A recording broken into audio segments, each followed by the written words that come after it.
Why don't we teach people about money? Why is it? We all use money, but we don't teach people about it. So that's why I'm concerned. And I wrote this book, Who Stole My Pension? It's already sold out. But I wrote Who Stole My Pension because was the reason I wrote Rich Dad, Poor Dad. The two authors here, me and myself, Edward Siddell, we both had dads who lost everything. And when I was in my 20s and my poor dad lost everything, it scarred me. And I said, I'm never gonna let anybody ever do that to me. So I had just come back from Vietnam in 73. My dad was unemployed, poor dad was unemployed, and he tells me to go fly for the effing airlines. I said, are you kidding me? And he says, go back to school, get your master's and get your PhD. I said, are you kidding me? Here the guy is unemployed. He's got no pension, he's got no paycheck, and he's telling me to go back to school. I said, what, learn nothing? You know, and those guys who, my friends who flew for United Airlines, they're broke today. Their pensions were stolen. And Americans, I wonder how my 401k is doing. I'm going, gee, I'd be a little bit worried, but they don't know. Americans live in a fishbowl, everybody sees in, but Americans can't see out. So like I travel the world constantly, and what I see going on in the world is disturbing. I was just in Argentina, and I took my kid brother there, and he came back a changed man. He says, you weren't kidding, were you? I said, no, I wasn't. My brother could not believe that what happened in Argentina is going to happen here. So the fear today, I think people are a little bit wiser, is because they do remember 2008, and they do remember 2000. So 2008, 2000, 2008, and here we are today. So I think most people are at least kind of tuned in. I hope it doesn't come down, but I'm afraid it will. But I want to say what you did was really, really smart, because the best time to start a business is right after a crash. I made more money after 2008 than ever in my whole entire life, because everybody was hiding like little cockroaches. You made more money after 2008 than your entire life. Yeah, so when, here I'm talking about the coming depression, everybody says, oh, you're such a pessimist, I'm going, no, I'm excited. I get sexually stimulated thinking about all the bargains that are going to be on the street, I mean, it's going to be bargains everywhere. But everybody else, oh, you're pessimistic. No, I'm actually optimistic. So anyway, so you're very smart. When I study business. Guys who start right after a crash do very well most of the time. 2008 was Wall Street.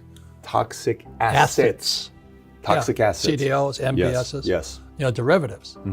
And so what is it today? Wall Street just looted the pensions.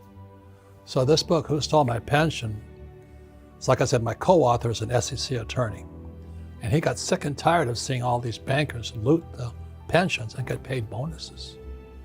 And then the labor union guys who manage the funds get paid bonuses. And the guys who manage it get paid bonus. Meanwhile, the workers get screwed. So when this next crash comes, it's going to be horrible. Now you look at the other guy. So there's two authors. Ted Siddell, SEC attorney. His father was a CIA operative in Uganda, and Idi Amin killed his father. So his family went broke because there was no body. He couldn't collect anything because no body, no corpse. Whereas my father ran for political office against the governor of Hawaii, and he got crushed. And the governor says, you're no job, no paycheck, no pension. So my old man's broke. So it kind of put us on edge. I don't trust my government. I'm not a Republican or Democrat. I like Trump, but they can't save me. Trump, Biden, Sanders. It's a cast of characters, right? You got the Donald on one side, and then you got Comrade Sanders, a commie. It's a reality TV show up there. You're counting on the government to take care of you? Wake up. So you don't at all look at it as they have an effect over your net worth or your next moves? No. So you're... That's good. You want to make sure that no matter who's in office or if it crashes, you're okay. That's the most important thing you can do. You don't pivot based on presidents? No, of course not. They don't affect me at all. You don't pivot based on presidents? No, I'm not a stock guy, that's why. Okay. So I'm a real estate guy. I own businesses. So the Rich Dad Company does better in a crash And apartment houses, they always do well because people have to have someplace to live. And I want oil wells because people are always burning oil. I always protect my assets that they're crash proof. So let me ask you, the average person's watching this right now saying, okay, Robert, I'm not like you. I don't run a company. I don't have a brand. I haven't sold 41 million copies. I don't have oil. I don't have rental properties.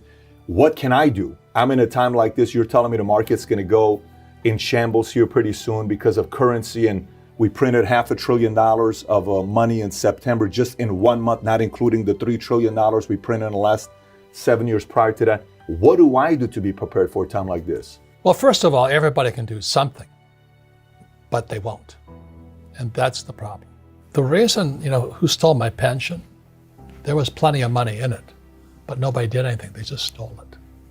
And people did nothing. It's like I said, when the crash came in 2008, not one of those guys went to jail. They got paid bonuses. So there's something rotten inside America. And I think the problem with many Americans is they're complacent. They expect, well, it'll heal itself again. So the thing that everybody can do is, my first investment was a gold coin in Hong Kong. I bought a Krugerrand. I was flying off an aircraft carrier in Vietnam. And I went to Hong Kong and I bought a gold Krugerrand. The date was 1972. But that gold coin today is worth almost $2,000. The one gold coin? Yeah, and I still have it. What'd you pay for it? $50. $50 to $2,000. 1972? Yeah, it just sat there. So I have and so I never, because I understand money, that quantitative counterfeiting and zero interest rates, I don't trust the dollar. So for most of my life, I've saved gold and silver. So I have millions in gold coins and silver coins. I just kept saving it because I don't trust the dollar. So everybody can buy a silver coin today for $20. A silver eagle is $20. But how many people will go to a coin shop and buy it? Probably none. Less than 0.1% of Americans own precious metals. And silver today is 50% below its all-time high. So silver is the biggest bargain sitting in the market as we speak today. It's about $20. It should go to 50. So at $20, and I tell my friends, I go, yeah, think about it. That's the problem. So everybody can afford $20. Kids can afford $20. The thing is, people won't do it. And you know that too, when you deal with people. Most people are pretty sedentary. They want to do the same old thing. Well, I'm happy, nothing's going to happen. Oh, he's just trying to scare me. But I was talking to my doctor last night. He says, you've been saying this stuff for 25 years. I never listened to you. He says, now what do